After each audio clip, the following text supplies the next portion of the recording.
Alors, Monsieur Cazes, Oui.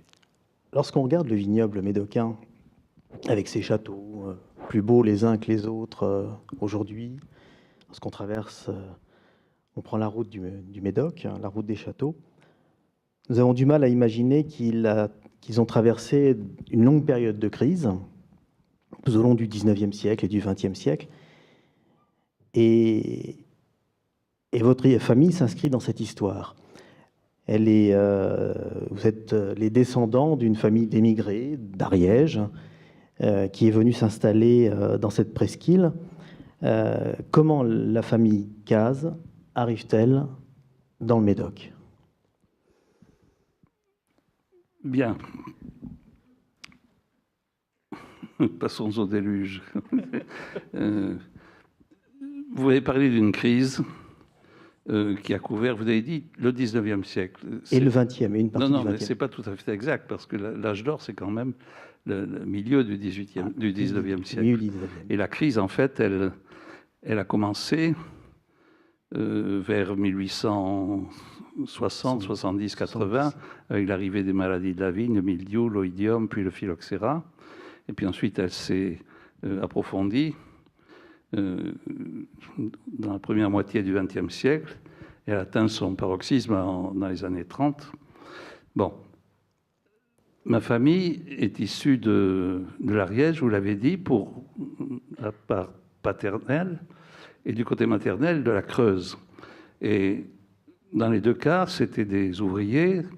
L'Ariégeois, c'était un ouvrier saisonnier qui, comme beaucoup d'entre eux, venait vers 1860-70 en Médoc l'hiver.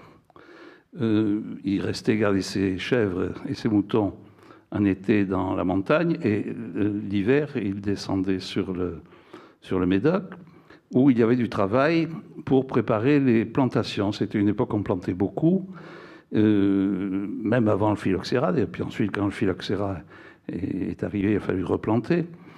Donc, on les appelait les rois de la pioche, les montagnols, c'était comme ça qu'on les appelait, les montagnols.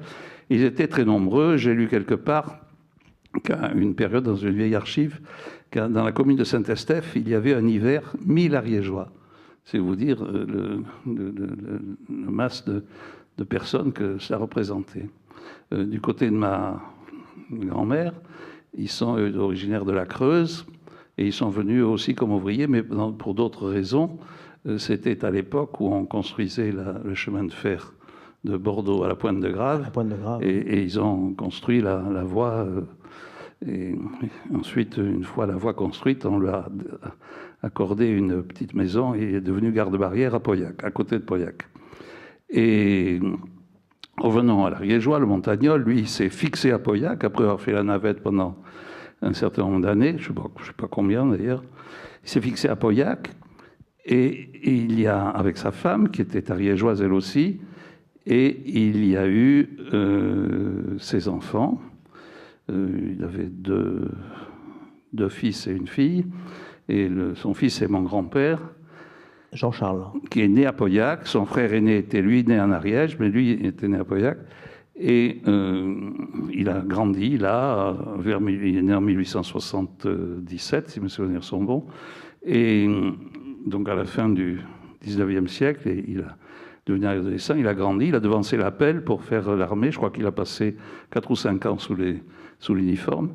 Et puis ensuite, il est devenu ouvrier boulanger. Puis il a épousé la fille du boulanger. Il est devenu boulanger lui-même. Voilà, donc ça a démarré comme ça.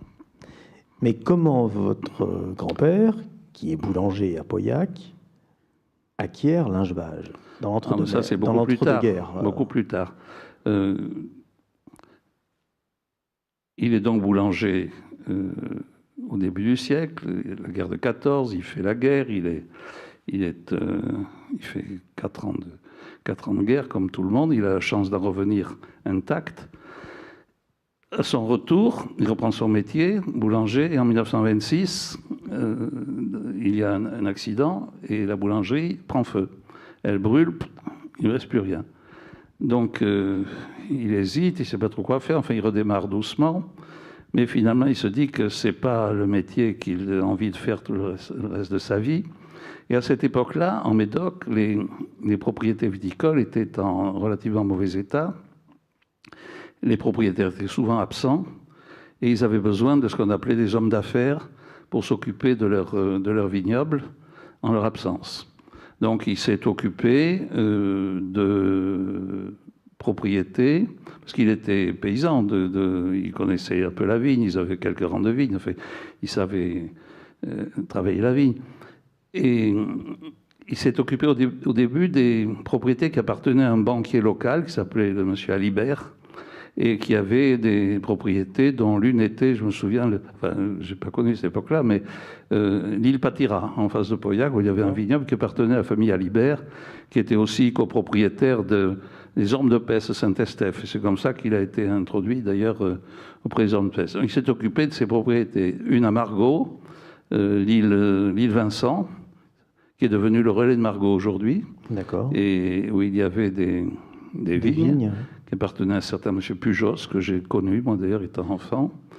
Château Lieujean aussi, à Pauillac, Château Fontbadet aussi, dont il s'est occupé un petit peu. Ben, enfin, voilà, c'était ça son métier.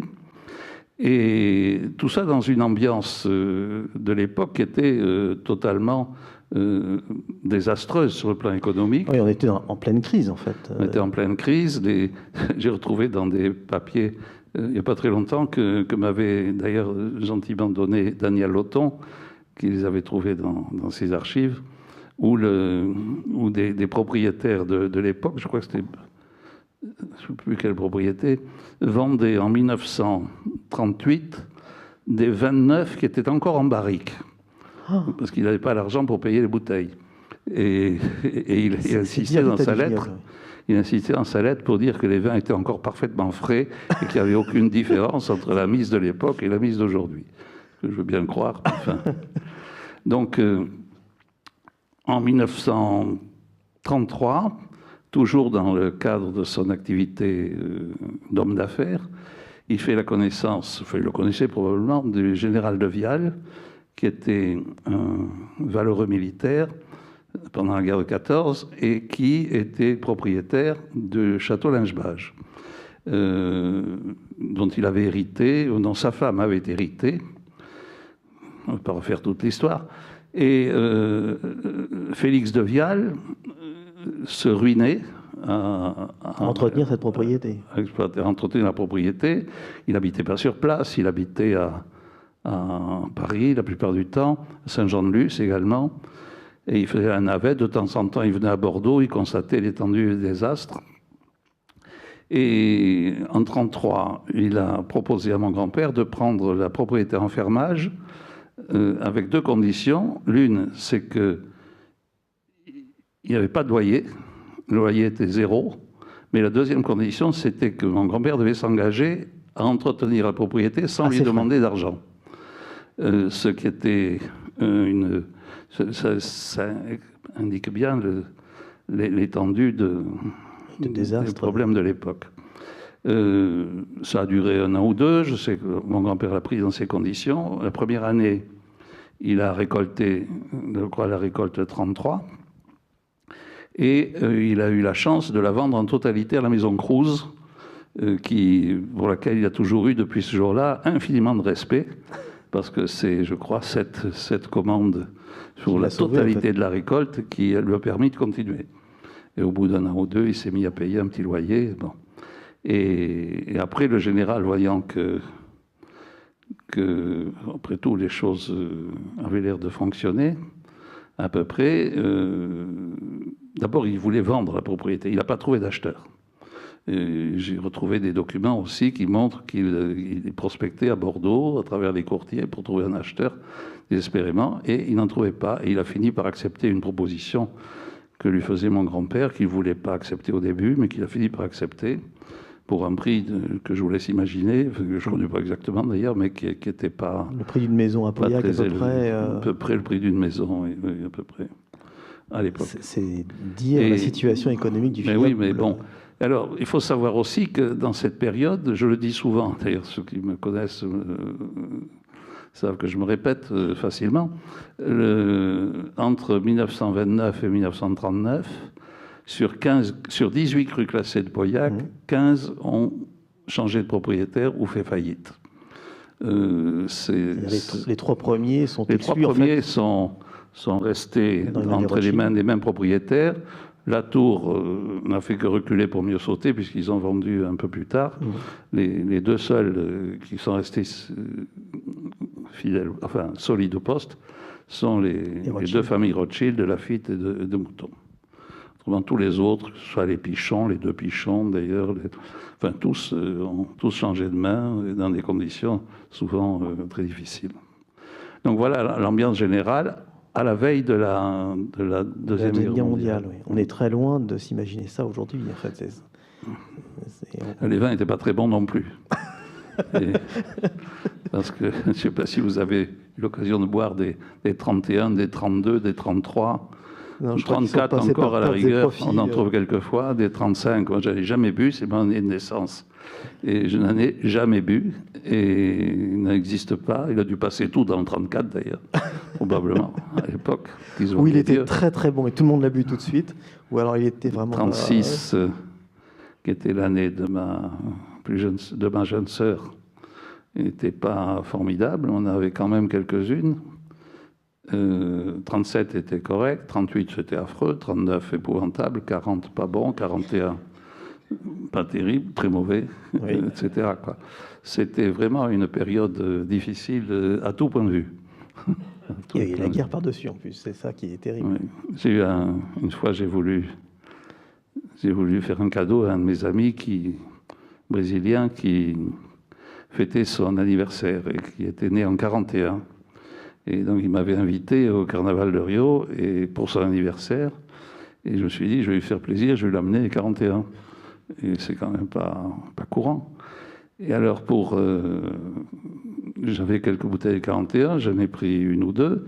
Puis je me suis dit, pour assurer le coup quand même, parce que ça ne doit pas être formidable, je vais prendre un Mouton Rothschild 41. Mon père avait ça dans sa cave. Je me suis dit, ça au moins... Alors, à Rio, effectivement, quand on a fêté l'anniversaire, on a ouvert la bouteille de Lingebage 41, qui a fini dans l'évier. Et j'ai dit, mais attendez, ne quittez pas. On s'est retourné, ouvert le bouton, qui a subi le même sort. C'était vraiment pas une très bonne année. Je suppose que votre grand-père, vu les difficultés économiques du vignoble, n'a pas incité son fils, donc votre père, à devenir vigneron. Oui, non, c'est-à-dire qu'il n'a pas eu l'occasion, parce que mon père, lui, il était de ceux qui sont partis faire la guerre. En 40 encore. Ah oui, en 39. 39, oui. Et bon, en fait, il était malade étant jeune. Puis il avait repris ses études, puis il s'était marié, puis il avait eu 2 enfants, et puis il y a eu la mobilisation, puis la guerre. Et il est revenu en 1945, après 5 ans de camp en Silésie. Il n'avait jamais travaillé pratiquement. Il avait aidé son père par-ci par-là, mais il n'avait jamais travaillé. Allez, à cette époque-là, en 1945, la propriété, Lingebage, le vignoble en général ne pouvait pas supporter 2 familles, ce n'était pas possible. Et mon grand-père, qui était assez actif, lui, il avait commencé un petit peu à faire quelques polices d'assurance.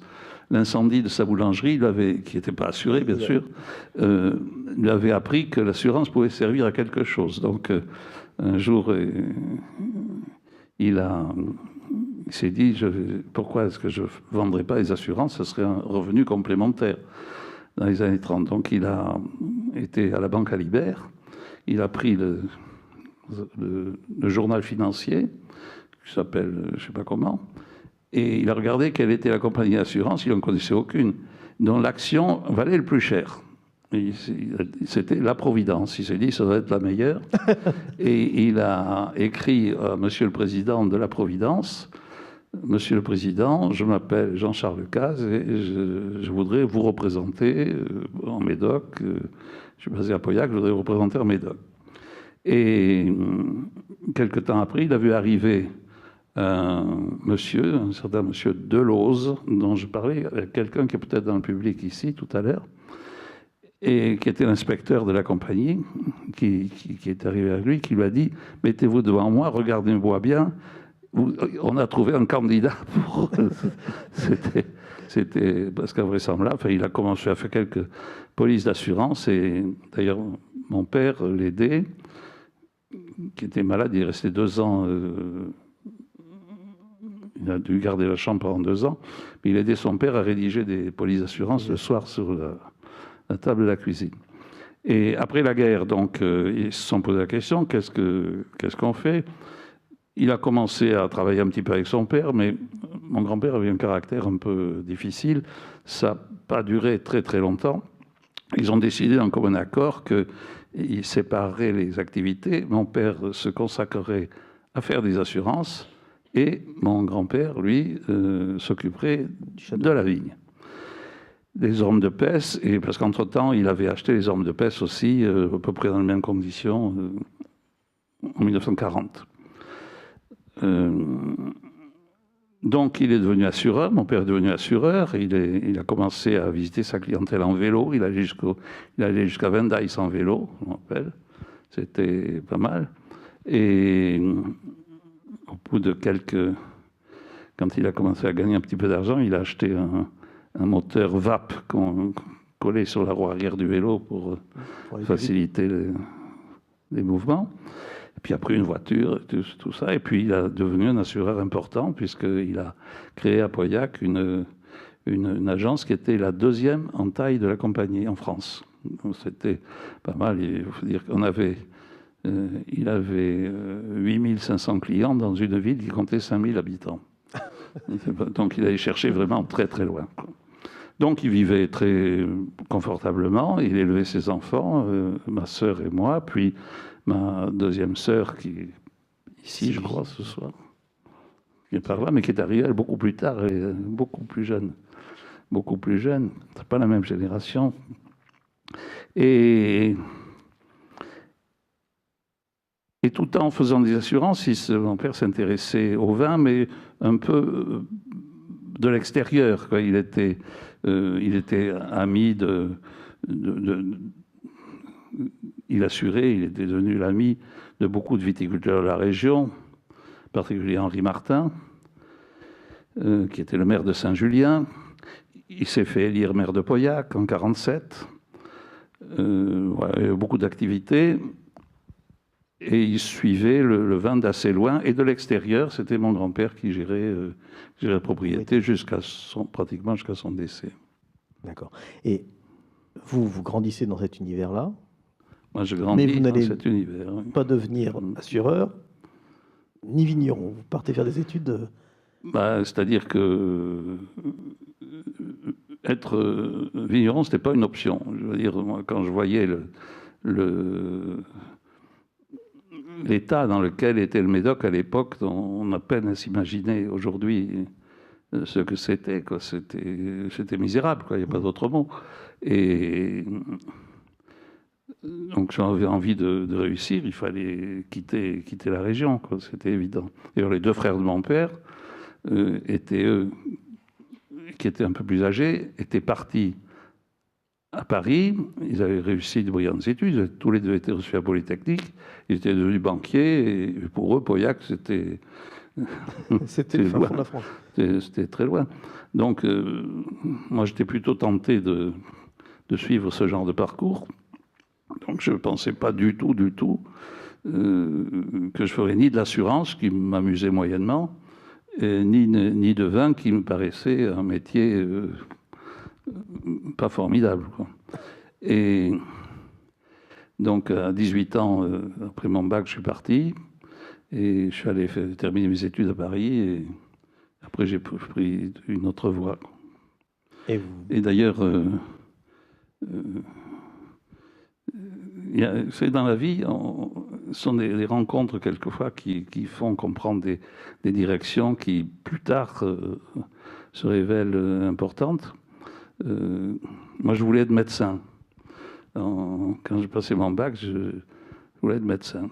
Mais mon père, qui lui aurait voulu faire comme ses deux frères, Polytechnique, mais qui avait été malade, il n'avait pas pu, qui avait sans doute un désir rentré de se réaliser à travers son fils, me disait, mais fais donc, va plutôt en maths sup. Alors j'ai dit non, la médecine c'est plus intéressant. Et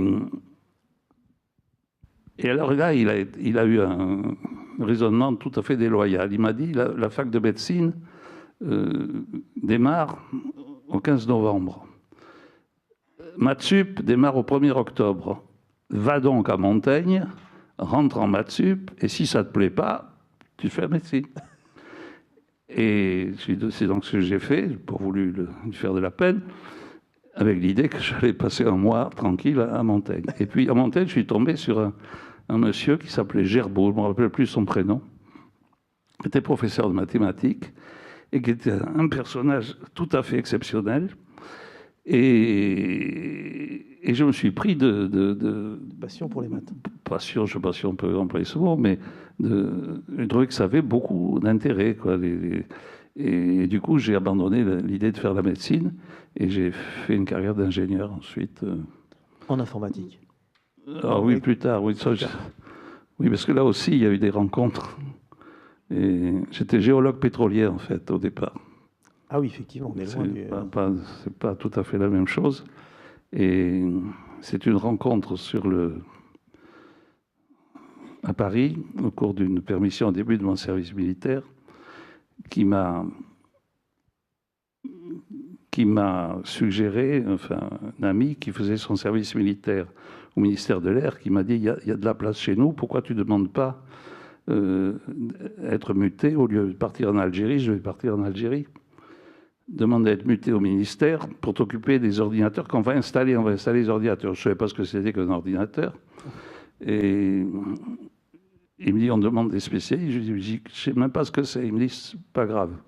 Et je posais ma candidature. C'est le charme de l'armée, ça c'est normal. J'ai posé ma candidature, j'ai été accepté. Et au lieu de partir dans les Aurès, je me suis retrouvé pendant 2 ans, boulevard Victor, au ministère de l'Air, où j'ai effectivement contribué à l'installation des premiers ordinateurs IBM de l'armée de l'air.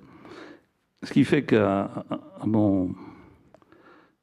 votre retour de l'armée, mon retour de l'armée, enfin quand j'ai terminé mon armée, j'étais géologue et je faisais de la recherche pétrolière, c'est ça mon métier. J'avais été au Texas où j'avais été spécialisé. Mais c'était en 62, des géologues du Sahara, il en rentrait par bateau entier, et j'ai pas trouvé de boulot. Et donc, je me suis rabattu sur la maison IBM, que je connaissais bien à ce moment-là, et eux, ils embauchaient à peu près n'importe qui, parce qu'ils se développaient à tout va, et ils m'ont proposé d'abord d'entrer au laboratoire de développement de la Gaude, à côté de Nice, et puis dans les services commerciaux d'IBM, où j'ai passé une 12aine d'années. C'est ça, à Paris. À Paris, oui. Voilà. Donc, très longue période. Mais il va se passer quelque chose, c'est-à-dire qu'en 73, il me semble, votre père vous demande de revenir. Oui, alors, si, je voudrais dire quelque chose quand même, parce que le vin dans tout ça, pour moi, le vin, c'était un univers assez étranger, quoi. Je voyais ce que c'était. Je participais quelquefois aux vendanges quand j'étais gosse. J'allais au cuvier, je suivais mon grand-père dans... Mais c'était... Les méthodes de vinification n'avaient pratiquement pas évolué depuis un siècle, quoi. Je ne vais pas rentrer dans le détail, mais il y avait des choses aujourd'hui qui paraissent absolument ahurissantes. Et je ne buvais pas de vin, ou très peu, je trouvais ça... Et j'ai commencé à en boire à Paris, et mes yeux ont commencé à s'ouvrir le jour où un de mes camarades d'IBM, avec qui je travaillais, qui, je sais pas, par hasard, il apprend, ou je lui dis que ma famille est à Pauillac et que Lingebage. Il me dit, oh, Lingebage, c'est bon. J'ai dit, ah bon, tu connais? J'étais vraiment sidéré. Il me dit, mais oui, c'est connu. Alors, du coup, c'est lui qui m'a appris à à boire du vin, il m'a fait connaître d'autres vins, il m'a fait visiter la Bourgogne, il m'a initié aux Bourgognes et à d'autres vins. Il est devenu ensuite directeur de l'agence IBM à Bordeaux. Et c'est grâce à lui qu'un peu plus tard, quand je me suis installé ici, parce que lui, en un mois, il connaissait tout ce que Bordeaux comptait comme bon restaurant. Il était devenu copain avec Jean-Marie Hamad, Jean-Pierre Xiradakis, ça fait toute l'équipe des années 70 qui ont transformé Bordeaux sur le plan gastronomique. Et c'est grâce à lui que je les ai connus. Et il m'a appris beaucoup sur ce plan-là. Et alors, dans quelles conditions vous revenez à Pauillac, du coup? Parce que vous partez faire votre carrière à IBM, mais chez IBM. Je suis revenu à Pauillac pour. D'abord, il y a aujourd'hui, nous sommes en mai 2018. Oui.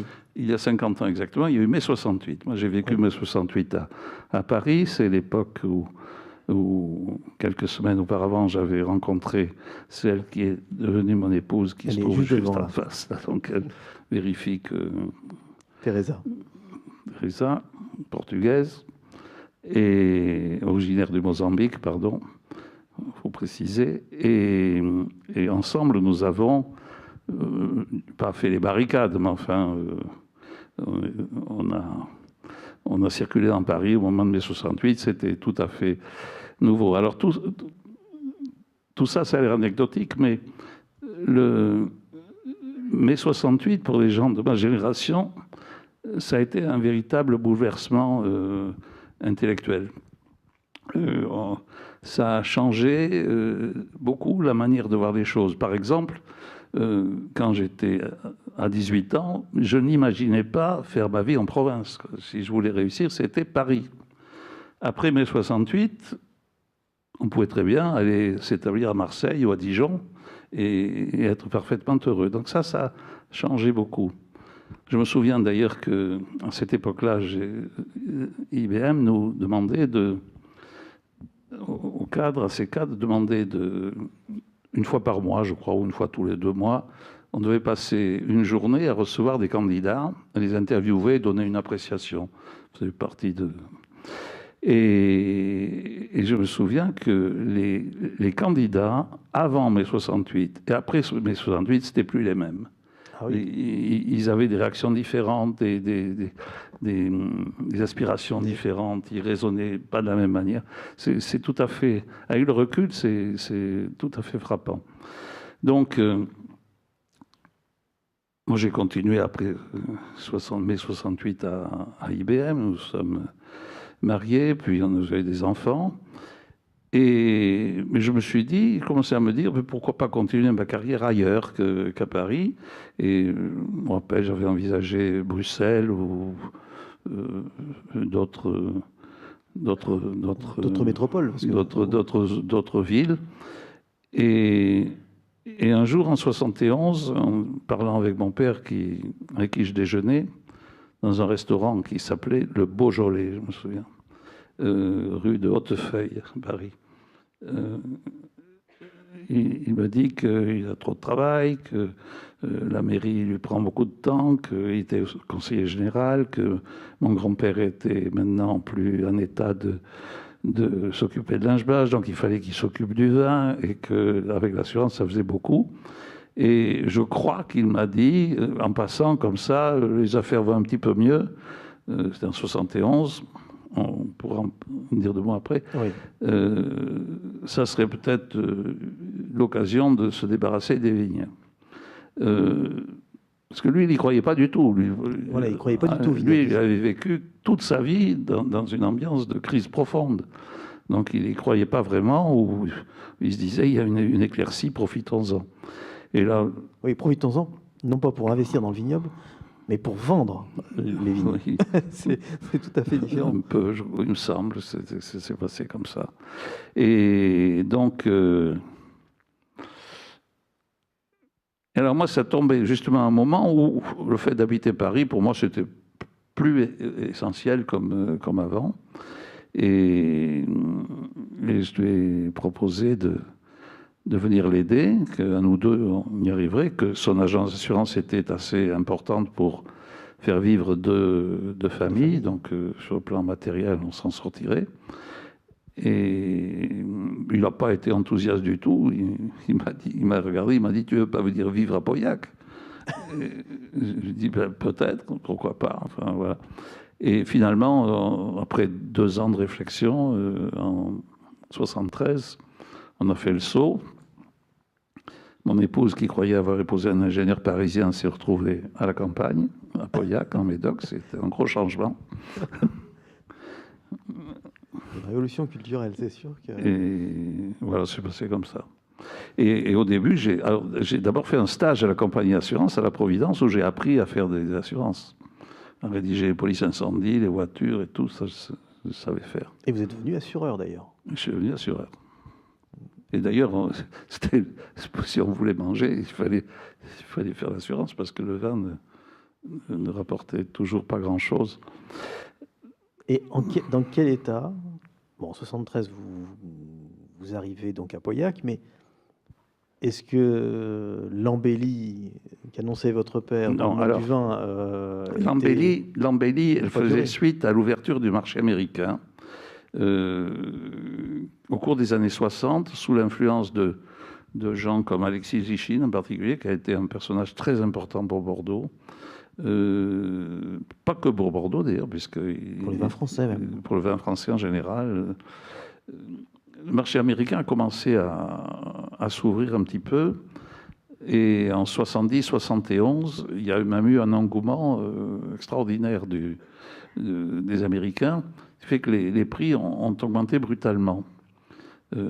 72, je crois que les primeurs 72 avaient dû se vendre 4 fois le prix des 70. C'est ça. Multiplié par 4 en 2 ans. Il y avait enfin, l'inflation. Il faut voir les volumes aussi, c'est un peu plus compliqué que ça, mais c'était spectaculaire. Et Henri Martin, d'ailleurs, qui était président du CIVB à l'époque, avait fait un discours dans lequel il avait déclaré fièrement « Le Bordeaux de la misère, c'est fini ». Moyennant quoi, tout s'est effondré. C'est ça, en 73. Un an plus tard. Oui. Et vous arrivez dans ce contexte-là, c'est-à-dire que... Moi, j'arrive dans le contexte où ça commence à branler dans le manche. C'est ça. En juillet 73, les 72 sont très bien vendus. Malheureusement, mon père, qui était au conseil général trop occupé, n'avait pas eu le temps de s'en occuper, ce qui fait qu'il n'avait pas vendu les 72, en disant « je les vendrai plus tard ». Sauf que plus tard, le train était passé, c'était fini. Et les 73 sont arrivés. Nous, on avait encore tous nos 72. 73 sont arrivés. Jacques Théot, qui était président de la société de commerce Lichine, le marché était très mauvais. Il a voulu faire repartir un petit peu les affaires. Et il a fait une proclamation disant qu'il fallait que la propriété baisse de 30%, et ce qui paraissait beaucoup. Et il a donné exemple, il a acheté des vins à moins de 30%. Et puis il a attendu que les autres en fassent autant. Sauf que les autres, ils sont restés dans les starting blocks, personne n'a suivi son exemple, et les 73 ne se vendaient pas. Voilà, tout ça, ça crée un climat épouvantable. Le CIVB, qui était pas le CIVB qu'il est devenu aujourd'hui, je vais y revenir d'ailleurs, s'est dissous, autodissous, je crois. Et au bout d'un certain temps, une nouvelle équipe s'est mise en place sous la houlette de Jean-Paul Geoffrey, qui est par là. Qui est là. Il est juste là. Qui a fait un travail considérable à l'époque, parce qu'il fallait ramasser les morceaux. Hein. Tu me diras si je dis des bêtises, mais enfin, c'est un peu ça. Il fallait ramasser les morceaux, recréer un nouveau CIVB, recréer des structures, voir si on ne pouvait pas améliorer la situation économique de l'ensemble de la région. Et parce que la situation était, après avoir été médiocre pour les 73 qui ne se sont pas vendus, est devenue carrément catastrophique en septembre 73. Oui, c'est en septembre 73. au moment du choc pétrolier, qui a Oui. fait passer les taux d'intérêt de 4% à peu près à plus de 20%. À plus de 20%, oui. Alors, inutile de vous dire que bon, c'est un métier qui consiste à faire du stock et des taux d'intérêt à 20%, c'est une condamnation à mort, quoi, pratiquement. Et donc, enfin, ça serait très long à raconter, mais enfin, le résultat, c'est qu'il a fallu reconstruire la profession. C'est ça à quoi s'est employé Jean-Paul Geoffrey avec une équipe nouvelle, dont je faisais partie à l'époque. Et puis les négociants qui étaient pris dans la tourmente ont pour la plupart disparu, quoi. Les grandes maisons Oui, qui parce qu'en plus, il y étaient avait- en sursis au fond depuis le 19e siècle, parce qu'ils étaient des maisons qui étaient historiques, mais sans doute fragiles. parce que par-dessus ça, en plus, non seulement il y a la crise pétrolière, mais il y a eu le scandale des vins de Bordeaux, qui arrive scandale, par-dessus non, cette oui. histoire-là. Oui, ça n'a pas arrangé les choses. Ça n'a rien arrangé. Oui, ça c'est sûr. Donc ça, je crois que ça a 74. éclaté fin 74, si mes 74. souvenirs sont bons. Et oui, l'image des vins de Bordeaux était épouvantable. Épouvantable. Épouvantable dans le monde entier. Enfin, ça a été les taux d'intérêt, l'image épouvantable. Enfin, tout allait mal, quoi. Ça a été un arrêt des ventes complet. Le système était au sommet de la colline en équilibre, là, attendant que tout s'effondre, et ça s'est effondré un jour. Et je crois d'ailleurs que c'est la maison Cruz qui, pressée par les besoins financiers, a été amenée à vendre les stocks quoi qu'il arrive. Donc il fallait trouver un prix auquel les vins se vendraient, puisqu'ils ne vendaient pas au prix où ils étaient affichés. Et je crois qu'ils ont travaillé avec un cabinet de courtage à Bordeaux. Je crois que c'est le cabinet Balaresque à l'époque, je ne suis pas absolument sûr, qui s'est mis sur un coin de table. Ils ont pris les stocks de Cruz et ils ont divisé les prix par 3. En gros. Et dans les semaines, dans les jours qui ont suivi, on a vu circuler, il me semble qu'on l'appelait la liste Cruz, avec des nouveaux prix pour tous les vins qui étaient divisés par 3, quoi, du jour au lendemain. Et c'est épouvantable, ça. Ce qui fait que beaucoup de maisons de négoce qui avaient chiffré leur stock dans leur bilan au prix auquel ils avaient atteint se sont retrouvés tout d'un coup en faillite, quoi. Et les uns après les autres, ils ont disparu, quoi. C'est ça. À partir de quelle époque le paysage viticole bordelais va changer, c'est-à-dire va retrouver son... Est-ce qu'il faut attendre la fin, ça a été le très début des lent. années 80 Ça a été très lent. D'abord, il y a plusieurs paysages. Il y a le paysage économique, là, dont vous venez de parler. On peut très rapidement dire que les ventes, après cette chute brutale des prix, se sont relancées, mais très très lentement. Il a fallu résorber les stocks, et ça a été très lent. Pratiquement, ça a duré jusqu'à la récolte 78, 78-79, et très, très modestement d'abord. Puis après, ça a continué à progresser doucement.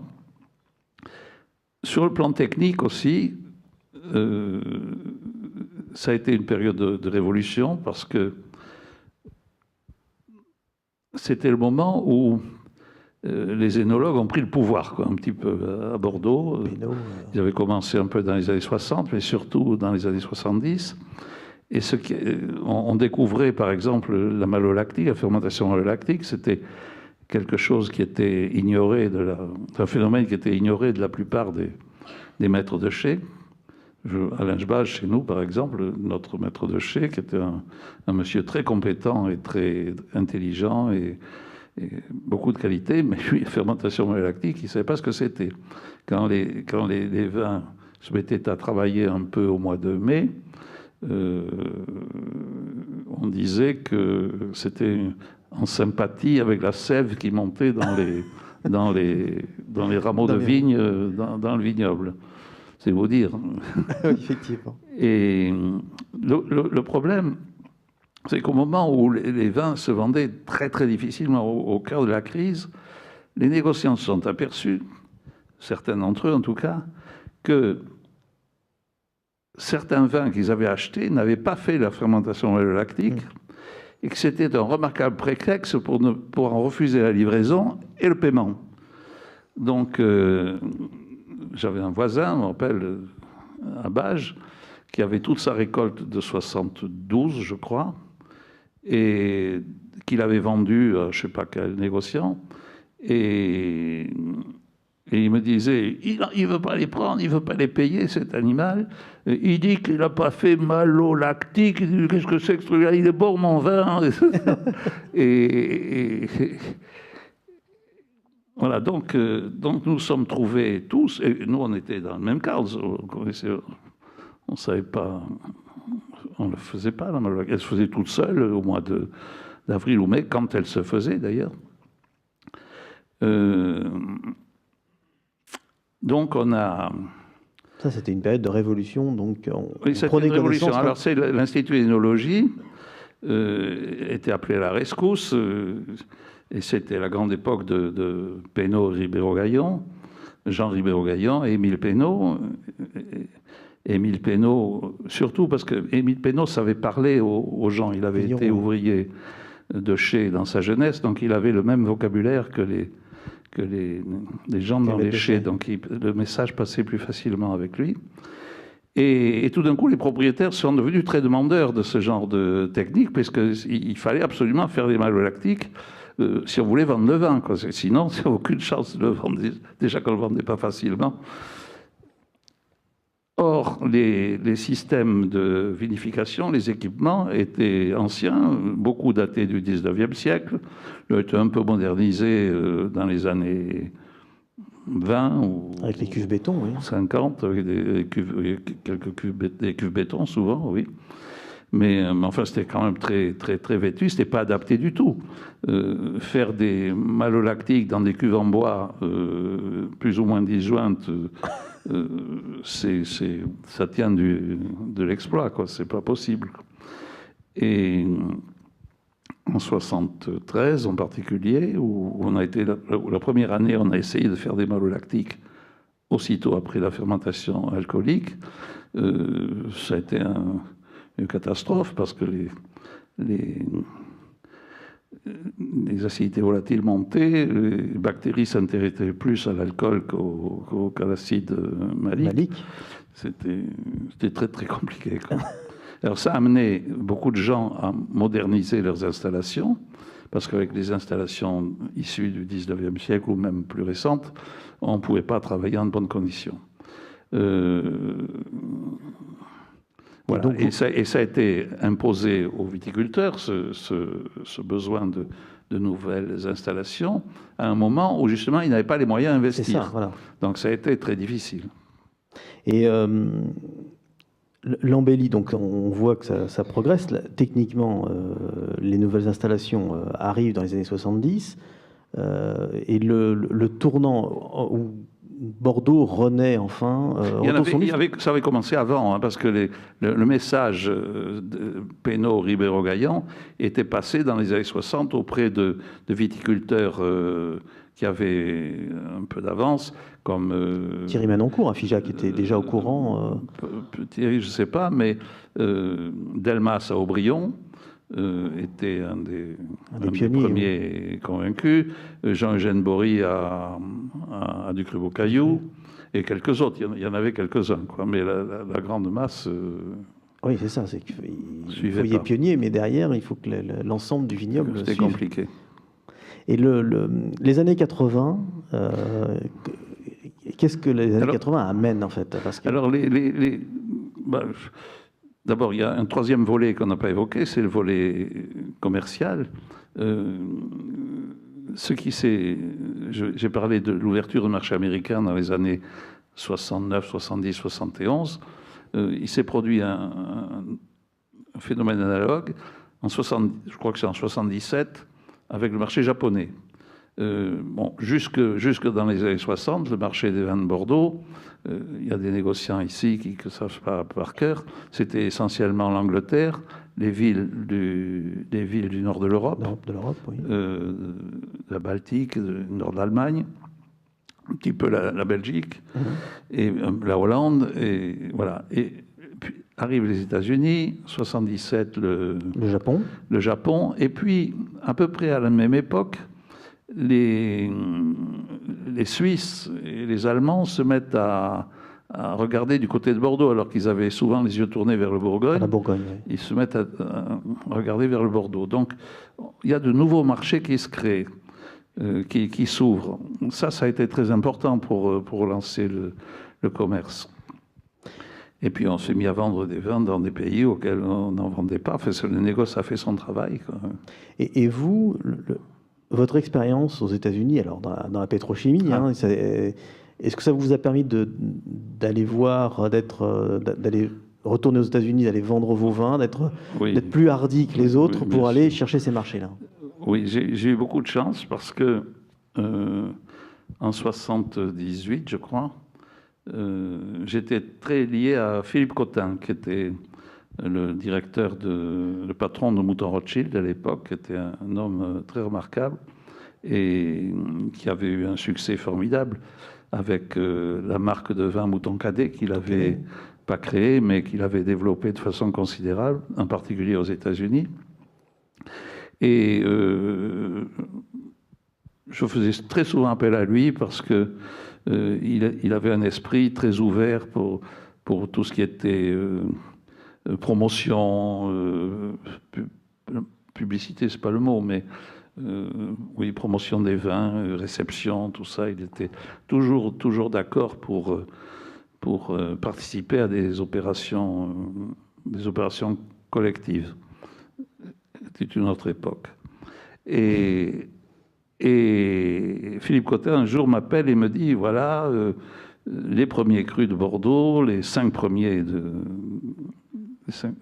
oui, les 5. Oui, 5. De 1855. Les 5 premiers, tous les ans, nous faisons des dîners, des séances de dégustation, des dîners aux États-Unis. Et l'un de nous envoie un représentant pour présenter la nouvelle récolte. La récolte et il me dit, l'année prochaine, cette année, la prochaine session, ça devait être Éric de Rothschild, mais il ne peut pas. Personne ne peut. Alors on s'est réunis entre nous et je leur ai dit que vous parliez bien anglais, ce qui était vrai, parce que j'avais passé un an aux États-Unis. Et ils m'ont demandé de vous proposer de le remplacer pour aller présenter les 5 premiers crus au cours d'un certain nombre de manifestations là-bas. Ce que... J'ai dit oui, bien sûr. Et puis il a ajouté, bien sûr, on rajoutera linge-bage. Alors ça, c'est extraordinaire. C'était l'argument définitif. Donc en fait, il y avait 6 premiers quelque part. Linge-bage était le... Merci. Non, mais... Donc je me voilà parti. Et c'est là que j'ai rencontré, là encore, une rencontre qui a été très importante dans ma vie. Alors, je suis parti avec ma femme, et ça me souvient bien.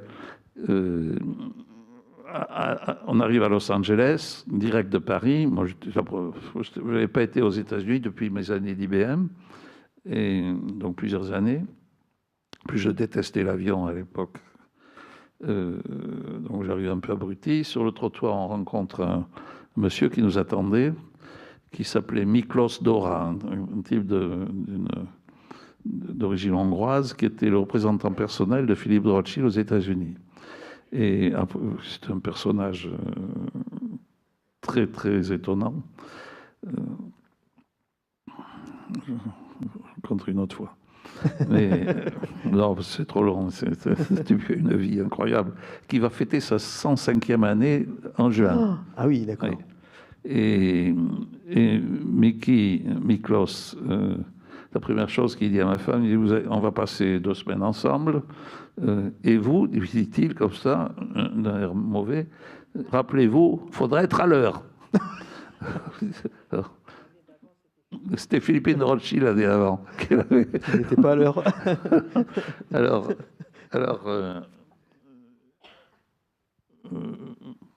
bon, ça s'est très très bien passé. Il nous a fait découvrir un monde que je ne connaissais pas du tout.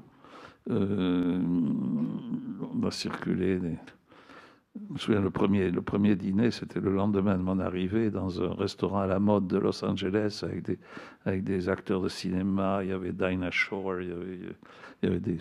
Ah oui, ils ont sorti le grand jeu. Hollywood, c'était tout de suite d'entrée de jeu. Et enfin, ça a été tout à fait passionnant. Et j'ai fait ça pendant... Alors, comme ça s'était bien passé, ils m'ont demandé l'année prochaine, si vous voulez le faire, on est d'accord. On a dû le faire avec eux pendant 4 ou 5 ans. Comme ça, je ne me rappelle plus. Et jusqu'au jour où ils ont arrêté, où ils ont décidé que ça suffisait comme ça. Ils se rendent compte que Lynch se vendait beaucoup plus que les... choses. Mais alors, c'est des anecdotes, mais c'est des très bons souvenirs aussi. Philippe Cottin avait envoyé mon curriculum vitae à Mickey Dora avant pour qu'il me présente. Et il avait compris que j'étais maire de Pauillac. Bon, j'étais pas maire de Pauillac, et c'était mon père. Alors je lui dis, il me dit, oui, sur le trottoir, il me montre le programme sur le trottoir de l'aéroport, et il me dit, you'll have to be 2 weeks, you'll have to be maire de Pauillac. Ok. Bon, c'est pas très grave. Seule chose, c'est que le lendemain, je déjeune avec un journaliste américain. La première question qu'il me pose, c'est comment vous avez été élu. Les moments difficiles. C'est un grand moment de solitude. Un grand de solitude. Alors je lui ai dit, écoutez, on est là pour parler de vin, on va parler politique. Je vous donnerai un CV ou un truc comme ça, au retour à l'hôtel. Puis au retour à l'hôtel, je me suis échappé sans rien lui donner. Mais ça, c'est rien. Mais il avait organisé aussi ce premier voyage. C'est que la ville de Bordeaux a un programme de jumelage avec Los Angeles.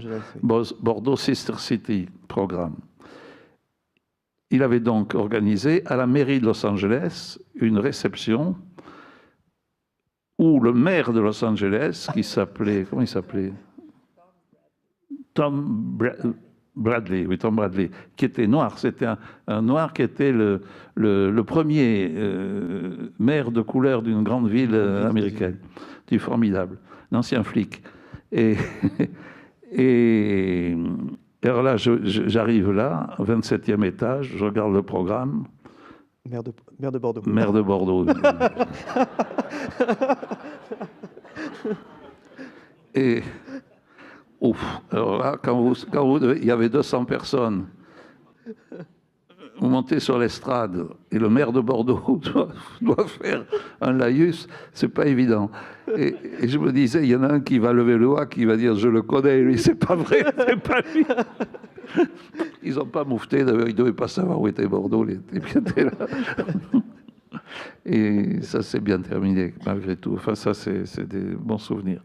Voilà, donc, alors à la fin de ces 5 années qui m'ont permis de parcourir les États-Unis un peu dans tous les sens et de faire beaucoup d'amis, de connaissances, les premiers crus ont décidé d'arrêter les frais, de faire autre chose. Donc, ils n'avaient plus besoin de moi. Bon. Moi, je voulais arrêter, mais Mickey Dora, lui, m'a dit, mais non, il ne faut pas arrêter, il faut continuer. Et finalement, j'ai continué. Il m'a dit, trouvez quelques amis. Donc, on a redémarré la même chose, mais avec Bruno Prats de Cos d'Estournel, Michel Lelon de Léoville-Lascaz, Thierry Manoncourt de Figeac. On prenait un par appellation, par grande région, et Chevalier, domaine de Chevalier, Claude Ricard, domaine de Chevalier. Et pendant des années, et ça continue encore d'ailleurs, mais maintenant c'est mon fils qui le fait, nous avons sillonné les États-Unis à 5, et ça a été très, très enrichissant. Non, à 4, parce que Michel Delon, Louis de Lascaz, il voulait bien participer, mais lui, il ne quittait pas Saint-Julien. Il quittait Bordeaux, il habitait Bordeaux et Saint-Julien, donc il ne voyageait pas. Voilà, donc c'est sûr que ça a été très utile. Et j'ai eu la chance de parler anglais à une époque où peu de mes camarades parlaient anglais. Thierry Manoncourt, je me rappelle, disait pas un mot d'anglais, et je faisais le traducteur. C'était des scènes inénarrables parce que je ne disais pas ce qu'il disait, et lui, il s'en doutait. Alors il me regardait d'un air méfiant chaque fois. C'était très drôle. On va avancer un petit peu dans l'interview. On peut passer toute la nuit, là. Non, ça... Les années 80, bon, Bordeaux repart, et vous menez une troisième vie, on va dire, parce que vous avez Linge-Bage, vous êtes assureur à Pauillac, mais vous développez une autre activité avec un assureur qui est AXA. C'est plus tard, oui. Bien plus tard, dans fin des années 80. Vous êtes l'artisan de la création d'AXA Millésime avec votre ami Claude Bébéard. C'est vrai. Ça aussi, c'est une rencontre qui détermine, partiellement en tout cas, une vie. C'est ma rencontre avec Claude Bébéard. Je l'avais rencontré plus tôt. Je l'avais rencontré dans le train de Bordeaux à Paris, parce qu'il était lycéen à Saint-Louis. Moi, j'étais lycéen à Louis-le-Grand, et on se retrouvait dans le train de drapeau, qui nous amenait à Bordeaux en vacances. Puis on se voyait aussi sur les terrains de rugby à l'époque. Et donc un jour, Claude Bébéard en 86 me téléphone et me dit voilà, il faudrait peut-être rappeler que les compagnies d'assurance ont commencé à s'intéresser au vignoble en 82, si mes souvenirs sont bons. Je crois que c'est la GMF, la première grosse compagnie d'assurance qui a acheté Château Bechevel. Je ne crois pas me tromper de date. Donc c'est ça, oui. Oui, c'est ça. Et les Japonais, c'est 84, c'est un peu plus tard. 85, oui. Suntory à Lagrange. En tout cas, et il me dit, voilà, AXA, nous avons de l'argent à placer et on pense que on a un bon investissement serait un vignoble. C'est un peu comme un immeuble sur les Champs-Élysées. C'est pas pour ce que ça rapporte, mais c'est des investissements à long terme. C'est les compagnies d'assurance ont des engagements à long terme. Il faut qu'ils soient appuyés sur des investissements à long terme, et le vignoble, comme un immeuble, est quelque chose qui est utile dans leur portefeuille. Et puis, comme il n'était pas bordelais tout à fait, il est périgourdin, mais il avait fait ses études à Bordeaux, enfin, il connaissait bien Bordeaux, ça l'intéressait. Il aime le vin, il aime la gastronomie. Et à l'époque, il me dit, voilà, on est sur une affaire qui est le château Cantenac-Brown à Margaux, qu'on souhaite acheter. Mais alors, mon équipe, ils y connaissent absolument rien du tout. Est-ce que tu voudrais leur donner des conseils techniques, sur le plan technique, je dis volontiers. Et je me suis retrouvé intégré dans l'équipe, la toute petite équipe, il y avait 2 ou 3 personnes, qui menaient la discussion avec le propriétaire de l'époque. Et bon, c'était intéressant. On a loupé l'affaire, elle ne s'est pas faite. Mais on avait appris à travailler ensemble un petit peu. L'année suivante, en 87 donc, en 87, il me rappelle, il dit, on a engagé une discussion avec les propriétaires de la famille Bouteiller, les propriétaires de Pichon-Baron. Mais ça part mal, tout ça. On est en train de perdre le contact, ça va pas trop. Est-ce que tu pourrais pas regarder un peu, voir si ce que j'ai fait? Je trouve que je connaissais très bien un des frères Bouteiller, qui était assureur. Et grâce à lui, on a pu renouer le contact, et puis l'affaire s'est faite. Donc ils ont acheté Pichon-Baron à cette époque-là. Et puis dans la foulée, il m'a dit, mais maintenant qu'on a ça, personne pour s'en occuper, est-ce que tu voudrais t'en occuper? Bon, de fil en aiguille, je me suis retrouvé responsable de l'exploitation de Pichon-Baron pour le compte d'AXA. Un peu plus tard, la société qui nous avait soufflé Cantenac-Brown, qui s'appelait la Compagnie du Midi, qui était une autre compagnie d'assurance, se fait elle-même avaler par AXA. Donc, il me dit, ça y est, on a récupéré Canton Brown, c'est dans le paquet. Donc, et alors, il y avait donc 2 propriétés. On va créer une société. On a créé une société qu'on a intitulée AXA Millésime. C'est pas moi qui ai trouvé le nom, c'est eux. AXA Millésime. Et je suis devenu donc responsable d'AXA Millésime. Je crois que c'est à peu près à cette époque-là que ma sœur Sylvie est venue nous rejoindre pour nous donner un coup de main, parce qu'on avait beaucoup d'activités.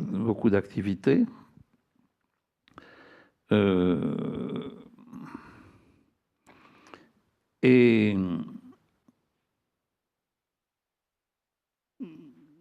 on a acheté d'autres.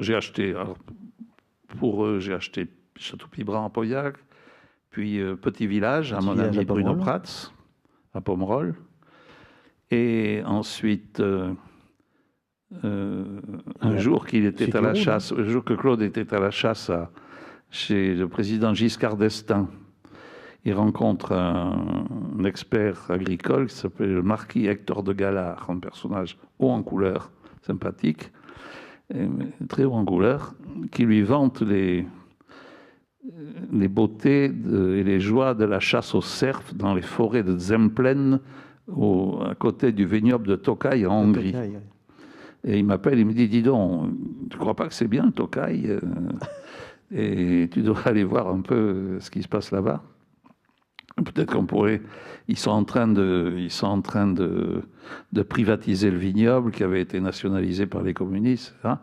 Il y a peut-être des affaires à faire. Donc je prends l'avion, je vais à Tokaj. C'était en février. Il y avait du brouillard. Je n'ai pas vu un pied de vigne. C'était horrible. Et en rentrant, je lui ai dit, oublie, tu ne veux pas aller là-bas. C'est un pays épouvantable. Et bon... quelques mois après, il me rappelle, il me dit, j'ai revu Hector de Galard, il insiste, tout ça, tu es sûr que ça vaut pas le coup, tu devrais y revenir. Bon, pourquoi pas? Allez, je repars en mai, et là, changement de décor complet, il faisait beau, il y avait des petites fleurs partout, c'était magnifique, l'endroit était très très joli. Voilà, puis de fil en aiguille, on a acheté un premier cru classé. Un cru de... Oh, c'était pas compliqué, comme le combinat, qui était l'organisme d'État qui vendait tout, quoi. Il a fait faillite, il n'avait plus d'argent du tout. À la fin, voyant qu'ils n'arrivaient pas à nous vendre ce qu'ils voulaient nous vendre, et qu'on allait partir, ils nous ont dit, ben, écoutez, toute la région est à vendre, choisissez le vignoble que vous voulez, et on vous le vend. Et c'est comme ça que ça a démarré. Et vous achetez 19 queues. Alors on a choisi, j'ai envoyé une équipe de 2 ou 3 personnes pour étudier la région, pour se faire une idée du potentiel des différentes zones. On n'y connaissait rien du tout. Et quand ils sont revenus, ils avaient le choix, ils avaient souligné 2 vignobles. Un, c'était le château Méguière, qui est du côté de Saros-Patak, et l'autre, c'était Disnoque, qui est plus au sud. Et entre les deux, je ne savais pas lequel des deux j'allais recommander pour l'acquisition. Et ça a été Disnoque, parce que la route de Budapest arrivait juste à Disnoque, et tous les touristes arrivant, visitant Tokaj, passaient tous devant le portail. Oui, alors que Méguière était un peu en retrait de la route, oui. Je me suis dit, il y aura plus de visiteurs à Disnoque qu'à Méguière. Et on a donc acheté Disnoque en 92. En début septembre, on a signé à Paris. Et on se retrouvait donc début septembre avec 100 hectares de vignes, pas de bâtiment et pas de personnel. Et la vendange dans un mois plus tard. C'est pas facile. Et c'est là que notre directeur technique, dont je voudrais dire 2 mots ensuite, a fait des prouesses, des merveilles. Il a... Citez-le, parce que c'est quand même... Daniel Yoz. Daniel Yoz, oui. Mais je vais en reparler ensuite. Il a réussi à trouver des locaux qui étaient d'un vieux silo à grains qu'il a fallu vider. On nous avait proposé toutes sortes de bâtiments. Tout était avant dans la région à cette époque-là. La caserne, la synagogue, enfin tout. Et on a trouvé un silo à grains qui était assez grand pour mettre des cuves. On a acheté des cuves en Italie parce qu'il fallait qu'elles soient prêtes. On n'avait pas le temps de les faire fabriquer. On les a fait transporter par des camions tchèques et on les a installés au fur et à mesure que les raisins rentraient dans le fameux silo. Donc c'est la première récolte, c'est 92. Pour ceux qui dînent ici ce soir, j'ai apporté quelques bouteilles de ce 92. Là, il n'est pas extraordinaire, mais il a une histoire. Il y a une histoire, voilà. Et voilà, ça a été donc réparti comme ça. Et puis un peu plus tard, ça c'est venu de moi et des relations que j'avais nouées avec Cristiano Vanzeller, qui était propriétaire de Quinta do Noval au Portugal. On a eu la possibilité d'acquérir, dans le cadre d'Axa Millésime aussi, cette magnifique propriété qui est Quinta do Noval dans la vallée du Douro, qui était en mauvais état, besoin d'une remise à jour complète. Voilà, donc ça a été une période tout à fait passionnante et tout. Et je parlais de Daniel Yoz et je voudrais lui rendre hommage, et à lui et à toute l'équipe d'ailleurs qui m'a accompagné pendant toute cette période, parce que sans eux, moi, j'aurais rien fait. Je suis pas œnologue, pas technicien, je suis pas financier, je suis compliqué. Et je connaissais pas bien le marché de Bordeaux. Daniel Yoz, je l'ai recruté en 76. Celui qui m'avait ouvert les yeux dès mon arrivée à Pauillac, c'était Georges Poli, qui était le premier, je crois, œnologue diplômé, tout au moins dans cette coin du Médoc, qui exerçait son activité. Et j'avais compris qu'il fallait recruter des gens compétents, puis surtout qui avaient une formation universitaire. L'œnologie, c'est une science, c'était plus une simple pratique. Mais ça coulait pas de source à l'époque. C'était... Et bon, je passe sur les conditions dans lesquelles j'ai rencontré Daniel, mais il est rentré, il est venu en 1976. Il a participé à tout ce que nous avons fait depuis cette époque. Il est encore aujourd'hui auprès de nous. C'est un garçon vraiment très, très remarquable. À la fois un très bon technicien et un véritable leader, qui est très important dans une équipe, très à l'aise, aussi à l'aise au Portugal qu'en Hongrie, qu'en Médoc ou ailleurs. C'était un bras droit précieux. Ah oui, tout à fait. Alors, dans ce domaine, l'équipe a été complétée plus tard, en 86 ou 7, je crois. Quand on a commencé à gérer Pichon, il me fallait quelqu'un pour ouvrir les cartons. Il y avait une jeune femme à l'époque qui était l'épouse du nouveau directeur de Château-Latour, qui était ingénieur agronome, qui était jusque-là, je crois qu'elle faisait du marketing de produits phytosanitaires dans l'est de la France, dans les vignobles du Jura, quelque part par là. Et elle suivait son mari à Pauillac, elle cherchait du travail. On a proposé, gratter du papier un peu, et ça s'appelle Maloul Sommer, elle est par là. Je ne vois pas avec les lumières, donc. Et elle est devenue, avec le temps, une directrice générale adjointe de notre société, et certainement une des personnes les plus compétentes et qualifiée en ce qui concerne le commerce des vins de Bordeaux. Elle connaît son négoce sur le bout du doigt, et elle aussi, comme Daniel, a pris une part très importante au succès qu'on a pu avoir par la suite. Et elle est toujours avec nous d'ailleurs. Et puis ensuite, le troisième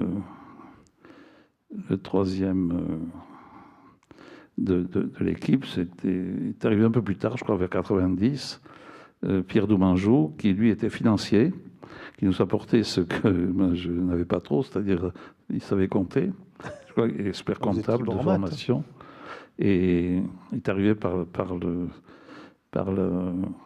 une société de négoce que nous avions créée. Ça, c'est encore une autre histoire. Michel Lynch. Non, c'est la compagnie médocaine des Grands Crus. Des Grands Crus, d'accord. Et c'est une longue histoire, ça aussi, mais bon. Et Pierre nous a amené la rigueur et le savoir-faire, quoi. Donc, c'est avec la technique, le commerce et la finance dans ce triumvirat. Et je voudrais leur dire, il y en a 2 qui sont ici ce soir, leur dire combien j'en suis reconnaissant. C'est vraiment très, très touchant de votre part pour eux. Il y a quelque chose qui est, je trouve, dans votre parcours de vie, dans votre ligne de vie, c'est à la fois cette capacité à mettre en avant le local, votre production locale, c'est-à-dire vos vins, la propriété, la mise en avant à travers le no-tourisme. Là, j'ai ramené l'ouvrage que vous avez écrit avec votre fille, Linge, Bage et compagnie. Je le citerai à la fin. Et cette dimension à la fois, en même temps, cosmopolite. Vous arrivez à faire le lien entre les deux, le côté local et le côté cosmopolite. Alors, vous avez une épouse qui est portugaise, originaire du Mozambique. Vous avez des enfants qui se sont mariés avec un Iranien, un Israélien. On voit que le monde habite dans votre famille. Et ça, c'est quelque chose qui est important pour vous?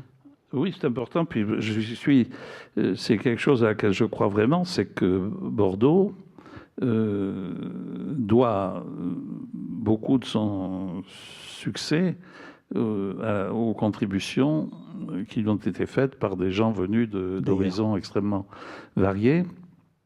Tout le monde le sait, quoi. Le commerce de Bordeaux compte nombre de familles originaires soit des îles britanniques, soit d'Allemagne, de Suède, des Pays-Bas. Il y a eu des Vénézuéliens, il y a eu des Espagnols, il y a eu Bordeaux et le Médoc en particulier. Le Médoc est la région la plus cosmopolite de France. Et on a du mal à le croire pourtant aujourd'hui, mais il y a des dizaines de nationalités qui ont... Quand vous allez à Pauillac en ce moment, c'est... Mais non, il faut savoir, enfin vous le savez, je suppose, c'est que le Médoc était un pays, comme disait la Boétie, solitaire et sauvage, et il y avait très peu d'habitants. Le vignoble n'est pas un vignoble très ancien. Il date, enfin, à part quelques vignes plantées autour des églises, des abbayes, l'essentiel du vignoble a été planté après le XVIIIe siècle, au XVIIIe siècle et surtout au XIXe. Donc il a fallu, par des gens qui n'étaient pas du pays, donc des immigrants, et il a fallu de la main-d'œuvre qu'il a fallu faire venir, puisqu'il n'y en avait pas sur place non plus. Donc on y trouve toutes sortes d'origines, des Ariégeois comme ma famille, mais aussi beaucoup d'Espagnols, beaucoup de Portugais, beaucoup de Marocains, beaucoup d'Italiens. Il y a pas mal d'Italiens qui sont installés. Des Irlandais. Alors les Irlandais sont surtout venus à Bordeaux. Ils ne sont pas venus directement en Médoc. et puis, il y a eu un peuplement d'immigration ouvrier qui venait en Médoc, et puis il y a eu une immigration bourgeoise, si vous voulez, qui, elle, était plus capitalistique et qui était des investisseurs qui se sont intéressés au Médoc, qui ont créé les vignobles tels qu'on connaît aujourd'hui. Et c'est très important parce que, quand on y réfléchit, le Médoc, que je connais le mieux, à Bordeaux, bien sûr, Médoc est la seule région de vignoble qui n'a pas été créée par des paysans. C'est la Bourgogne, ce sont des paysans locaux qui ont fait leur vigne petite, et puis bon. Et la plupart des vignobles, c'est comme ça. En Médoc, c'est pas vrai. Ce sont des gens venus de l'extérieur, pour la plupart, pas tous, mais pour la plupart, qui ont acheté des terres qui, à l'époque, étaient très bon marché, qui était propre à la culture de la vigne, qui ressemblait à celle qu'on trouvait dans les environs immédiats de Bordeaux. Il y avait de la Grave, comme à Codéran, comme dans ces coins-là où il y avait des vignes à l'époque. Et ils ont pu s'étendre en Médoc. Et ils ont acheté des parcelles très importantes. Ce qui fait que la structure d'exploitation aujourd'hui des vignes, des propriétés médocaines est très différente de celle qu'on trouve en Bourgogne ou dans la Loire ou dans d'autres régions. Ce sont des grandes unités d'exploitation. Et ça, la conséquence, c'est que chacune de ces unités produit des volumes relativement importants, de bonne qualité, qui permettent aux négociants de travailler efficacement, de construire des marques. Et cette dualité négoce-propriété est à la base du succès de nos vins. Il n'y a aucun doute à ça. Lorsque je parle à des Australiens ou des Californiens de l'organisation du système commercial bordelais, ils me regardent avec des yeux ronds et des yeux d'envie. Parce que, moi je sais, j'ai eu un propriétaire en Australie, c'est magnifique, on y fait d'excellents vins, mais quand il faut aller le vendre, c'est plus compliqué. À Bordeaux, nous avons la chance inouïe, dont beaucoup ne se rendent pas compte d'ailleurs, de disposer d'un système intégré qui, avec des relations qui sont parfois conflictuelles, mais enfin, dans l'ensemble, ça dure depuis 3 siècles quand même, et ça marche toujours, et qui nous permet à chacun d'entre nous, qui sommes des petites sociétés finalement, même une grande propriété médocaine reste à l'échelle mondiale une petite entreprise, elle lui permet d'avoir ces produits présents sur toutes les tables du monde. C'est ça. Je crois que les vins de Lynch-Bache sont vendus dans plus de 100 pays. Il est évident que sans le négoce, nous serions tout à fait incapables de... Et je ne vous raconte pas, s'il fallait chercher un chèque dans un restaurant à Singapour ou ailleurs, ça serait encore une autre paire de manches. Donc, on a hommage au négoce à qui nous devons notre position actuelle. On a bientôt terminé. Oui, je crois que la lumière s'allume. Oui, on va nous mettre dehors dans quelques instants. Votre famille aujourd'hui est présente donc bien sûr à Bordeaux, dans le Médoc, en Languedoc, à Châteauneuf-du-Pape. On a parlé de l'Australie. Mais est-ce qu'il y a un vignoble en particulier où vous auriez aimé mettre les pieds? Et où je ne suis pas allé? Où vous n'êtes pas allé? Oh, il y a plusieurs. J'ai voulu aller en Afrique du Sud. Et on a eu des opérations qui ne sont pas faites. Idem en Napa, en Californie, en Argentine. Ça c'est pas fait. Mais on aurait bien voulu à l'époque. Alors, ailleurs... Et en France, la Bourgogne, par exemple, est-ce que vous auriez... Bourgogne, c'est pas ma culture. C'est pas votre culture? Non, c'est compliqué, la Bourgogne. J'aime beaucoup les vins de Bourgogne. Et j'ai beaucoup d'amis bourguignons, mais... compliqué. Nous sommes en Languedoc aussi, ça j'aime beaucoup. Nous avons une très jolie propriété et la plus grande oliveraie du Languedoc. 25 hectares d'oliviers. C'est une très bonne huile d'olive qui, depuis que la bactérie s'est attaquée aux olives italiennes, le cours de l'olive a monté. Maintenant, ça devient rentable. Ça ne l'était pas, mais maintenant, ça le devient un peu. Et est-ce que le vignoble français, tel que vous le voyez aujourd'hui, enfin bordelais, a le visage que vous imaginiez qu'il aurait quand vous avez commencé votre carrière? Pas du tout, non. Non, moi, j'imaginais pas du tout que ça prendrait la tournure que ça a pris, ça, c'est certain. Je pense, et je dis volontiers, j'ai eu beaucoup de chance d'arriver au bon endroit, au bon moment, par hasard. C'est un joli mot de fin, en tout cas. C'est une phrase qui termine bien cette interview. Et il me reste à souhaiter que ça dure longtemps, mais une chose que j'essaie de dire aux gens qui nous succèdent, c'est que nous produisons quelque chose qui est de très grande qualité, qui est de très grande importance. Le vin, c'est très important, le vin. Mais ce n'est pas essentiel à l'existence. Ce qui fait que c'est un métier qui est excessivement sensible aux variations de la conjoncture.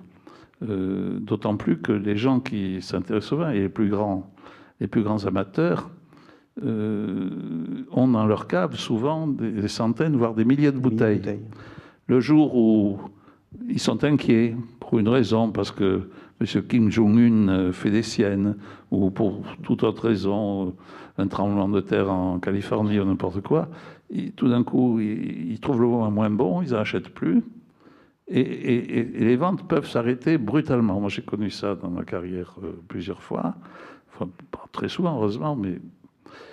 Et là, ils se mettent à boire ce qu'ils ont dans leur cave. C'est pas très grave. Le client peut très bien s'arrêter d'acheter des grands vins pendant 1 an, 2 ans, 3 ans. Ça ne change pas du tout sa vie. Mais en revanche, la nôtre, ça la change beaucoup. Ça change beaucoup, oui. Donc, nous voyons des variations de prix qui sont souvent pas corrélées du tout avec les variations de qualité. Vous savez ce qu'on appelle le goût de baisse. Vous en aviez parlé, oui.